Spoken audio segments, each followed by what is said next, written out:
Guys, varicocele का दर्द अगर आपको हो रहा है और आप सफ़र कर ही जा रहे हो तो मेरे हिसाब से आप बहुत गलत जगह पे फंसे हुए हो, क्योंकि ये वीडियो वेरिकोसील के हर एक उस पेशेंट के लिए जिसको दर्द है या जिसको दर्द नहीं भी है। ये एक्सरसाइज आज से आप अपनी डेली रूटीन में स्टार्ट कर देना, क्योंकि आज के बाद आपको पेन नहीं मिलेगा अगर आप वेरिकोसील के पेशेंट हो तो भी।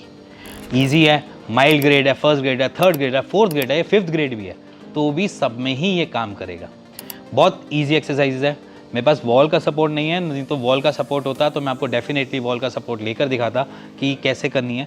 बट अगर वॉल का सपोर्ट नहीं भी लेना है तो आप वैसे भी कर सकते हो। नॉर्मली अगर बेड पे लेटे हो और आपसे हो जाता है ईजिली, तो आप आज से बेड पे बैठकर कर सकते हो। डे में 2 बारी, ध्यान रखना, दिन में 2 बारी एक्सरसाइज को फॉलो जरूर करना। वेरिकोसील के साथ साथ आपकी फर्टिलिटी भी कभी हैम्पर नहीं होगी। जहाँ पर आपको लग रहा है ना मेरी फर्टिलिटी अब ख़राब हो जाएगी, डर लग रहा है ऐसा कुछ, तो सारे के सारे डर को निकाल दो, एक्सरसाइज स्टार्ट कर दो। विदिन 6 मंथ्स के अंदर अगर आप सीमन एनालिसिस आज करवाते हो, 6 महीने के बाद करवाओगे तो उसी में ही आपको डिफरेंस देखने को मिल जाएगा। ईजी एक्सरसाइज है, टफ भी नहीं है, कोई ऐसा लगे कि बहुत ज़्यादा टफ है। तो स्टार्ट करते हैं फर्स्ट पोज से, जैसे मैं हमेशा ही बोलता हूँ कि लेग को रेस करो, लेग रेस करो, लेग रेस एक्सरसाइज करो, ईजी एक्सरसाइजेस करो। ईजी एक्सरसाइजेज से आपको फ़ायदा मिलता है। देखो मेरे पास कोई आगे का वॉल का सपोर्ट नहीं है, ठीक है, तो मैं क्या करूँगा, मैंने ऐसे एक्सरसाइज कर ली। इससे क्या होगा कि आपको पैल्विक एरिया की तरफ ब्लड का फ्लो जाएगा। और अगर आपको लगता है कि ऐसा नहीं हो पाएगा तो आपने क्या किया, वॉल का सपोर्ट लिया, उस पर अपने पैरों को ऐसे रखा और यहाँ की तरफ अपने कमर के नीचे एक तकिया या मोटा कोई पिल्लो रख लिया। और इस पोस्चर को आप अप्रॉक्सीमेटली 15 मिनट से 30 मिनट तक भी कर सकते हो। मतलब आप इसको लंबा जितना ले जाओगे उतना बढ़िया है। वॉल का सपोर्ट लेके जाओगे तो 15 से 20 मिनट आप इसको आराम से दे सकते हो। ये आपकी स्ट्रेंथ बढ़ाता है, टेस्टिकल्स की भी। इवन इसके साथ ब्लड के फ्लो के साथ आपके जो न्यूट्रिशन एसिमुलेट होकर आपके टेस्टिस कैप्चर करते हैं और उससे वो आपको रिवर्ट बैक में टेस्टोस्टेरोन और स्पर्म काउंट बनाते हैं, उसमें भी वृद्धि देखी जाती है, टेस्टोस्टेरोन भी बूस्ट होता है और वेरिकोसील का पेन भी रिलीफ होता है। पहली exercise, easy exercise. Second exercise और भी इजी है। इसके बाद क्या करना है, जब आप 15 मिनट अपनी इस एक्सरसाइज को दे देते हो या 10 मिनट भी दे देते हो, उसके बाद आपने साइड लेग रेस लेनी है। साइड लेग रेस भी वैसी ही होती है, नॉर्मली लेट के अपने आर्म के ऊपर अपना हेड रख कर बॉडी को स्ट्रेट कर कर फिर आपने एक लेग को ऊपर की तरफ अपलिफ्ट करना है। फिर उसके बाद नीचे नीचे धीरे धीरे लेकर आना है, फिर अपलिफ्ट करना है, फिर धीरे धीरे नीचे लेकर आना है। ऐसे ही आपने 10 राउंड्स लगाने हैं फ्रॉम राइट लेग और फिर उसके बाद फ्रॉम लेफ्ट लेग। मतलब कि एक बारी राइट साइड से, एक बारी लेफ्ट साइड से। वो भी सेम हेल्प करती है आपके पेन में रिलीफ करने के साथ साथ आपकी फर्टिलिटी को भी हैम्पर होने से बचाने के लिए। जो थर्ड आता है ब्रिज पोज।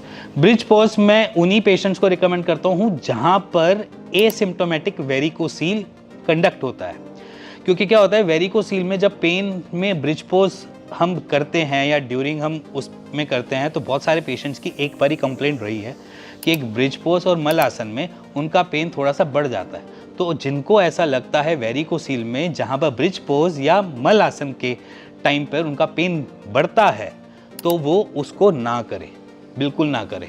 और जिनको नहीं ऐसा फील होता कि पेन बढ़ रहा है बल्कि आराम मिलता है तो डेफिनेटली करो।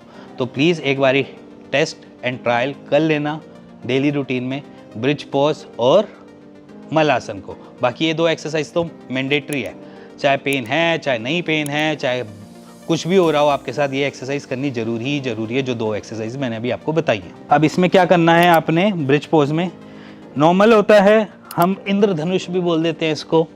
आपने सिंपली ऐसे रखना है और अपने पेल्विक एरिया को ऊपर की तरफ उठाना है। ये ब्रिज पोज मैं आपको वैसे बता रहा हूँ कि ज़रूरी नहीं है। अगर आपको इससे पेन होता है, आपको कुछ अलग सा महसूस होता है तो आपको करने की ज़रूरत नहीं है, ठीक है। और वेरिकोसील का अगर आपका पेन इससे बढ़ता है तो आप नहीं करेंगे। इसी के बाद एक आता है कॉन्स्टिपेशन रिलीफ करने के लिए, क्योंकि मोस्टली पेशेंट्स वेरिकोसील के कॉन्स्टिपेटेड मिलते हैं। तो हम क्या करते हैं, मलासन। जैसे हम इंडियन टॉयलेट पे स्टूल पास करने जाते हैं, वही पोस्चर है। आपने कुछ नहीं करना, आपने सिर्फ उसी पोस्चर में बैठना है।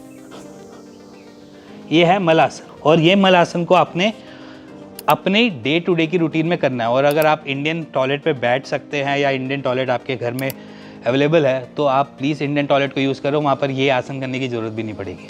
सो ईजी है, आपकी वेरिकोसील में पेन रिलीफ भी होगा और आपके वेरिकोसील की ग्रेडिंग डाउन भी करेगा।